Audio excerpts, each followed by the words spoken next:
Welcome, ladies and gentlemen, to Let's Play Pokemon Puzzle League. I'm your host, SilentSenior09, and we're gonna go ahead and get started.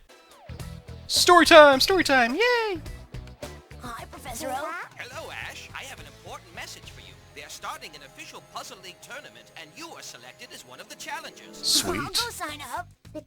I'm so proud of you, Ash. Being selected for this event is such an honor. Well, there's no time to explain everything. You must hurry. Well, Sounds like a plan. Already.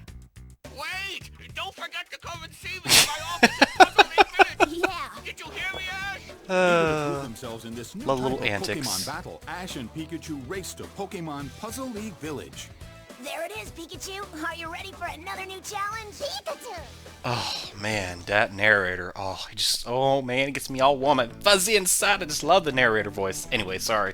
So, welcome to Puzzle League Village. This is basically a puzzle game with the label of Pokemon slapped on it, on the side of it, whatever you want to call it. Basically, it's a Pokemon-featured puzzle game. It's nothing fancy, nothing really too different. There are some added features here and there compared to games like Puyo Puyo or Tetris Attack, if I'm even thinking of the correct games, of course. Anyway, in the upper left-hand corner, we got Puzzle University, also known as Puzzle Games. We will be getting to that last.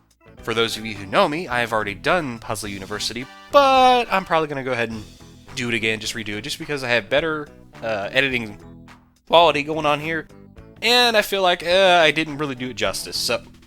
Ooh, excuse me, good lord, man, here we go, we're going to start that crap. In the upper right-hand corner, we got Pokemon Center. That is your options. If you want to manipulate stuff, you can do that there. Professor Oak's Lab, pretty self-explanatory, it's how to play. Mimic Mansion, you can go here on the bottom right by simply selecting it. Hello, what are we, in kindergarten here? Yeah, basically you want to go here if you want to practice up what you learned in Professor Oak's Lab, especially if you're new to this. Time Zone, we're probably not going to do anything with, but if you want me to, I can mess with that a little bit. Have like a 2-minute video with that or something. One Player Stadium, we will be doing this second on the list of things to do and clear through. 2-Player Stadium, I may or may not do anything with this. It just depends if I can get any lucky suckers to play with me. I'm not trying to toot my own horn, but I'm not too bad at this game. I'm actually pretty good. Alright, Marathon, Endless Game, that's pretty much what I've been using to practice back up and sharpen my skills since it's been about 2.5, 3 years maybe since I played this. And Spa Service, we'll be doing this first, but first off, we need to go through this video, and that's tutorial, so let us meet each other in an endless game, so see you all in a second. And we're here. 3, 2, 1, ready, go. I'm not going to sync that up pretty well. Okay, so, basics, number 1. You have a cursor here that you can move left or right using the control pad or the D-pad, or the control stick. You can move it up or down, left or right.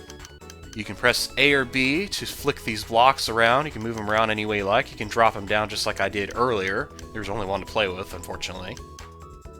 In order to clear these blocks out, because as you can see, the stacks are starting to raise up gradually, and they'll continue to do so unless you match something.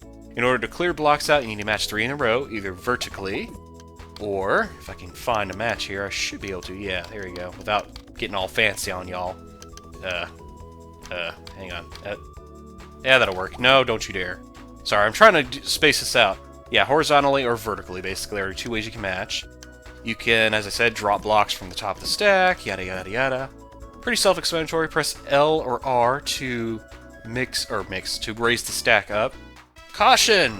You will lose if the stack here, any of these stacks, like say we clear this down, and we bring this down, we decide to match a little bit more here, bring this all down here, but then we got this one little block here. If this block here, or any of these blocks, touches the top, you lose. That's it. Game over. Alright, so that's your basics. Let me go ahead and move on to the second part of this tutorial. Alrighty, part 2 of the tutorial, combos and chains. Basically, this is the part where I tell you how else you can match things. As I had mentioned before, you can match 3 in a row, 3 of the same colored block. But if you really want to do some damage and rack up some points and other such things, you can actually match more than one of the same color, or match more blocks. If you match 4 or more, you will yield a combo. These are usually pretty easy to do, considering they're the smallest amount. You can even do 4 blocks, or 4 blocks. I was going to say 5 blocks, but I messed that up. And there's a chain combo. Sorry, we're not there yet. Let me see if I can get this right here. Yeah, there's a 5 combo. Basically, anytime you match 4 or more blocks, it can be the same color or it can be 2 shades of colors, you will get a combo. Now, as for chains, the thing that you saw earlier that was kind of fancy. In order to match chains, what you need to do is you need to have blocks match consecutively. So let's go ahead and set this up right here. Let's drop this green block here, and then we'll pull the cyan block on top of that. And there's your chain. The longer you can keep consecutively matching one after another, the bigger the chain. You obviously want to shoot for bigger chains for higher scores and better things to happen. You can also do, like I did earlier, I don't know if I can pull it off a second time, you can do a combo chain, which well, hang on.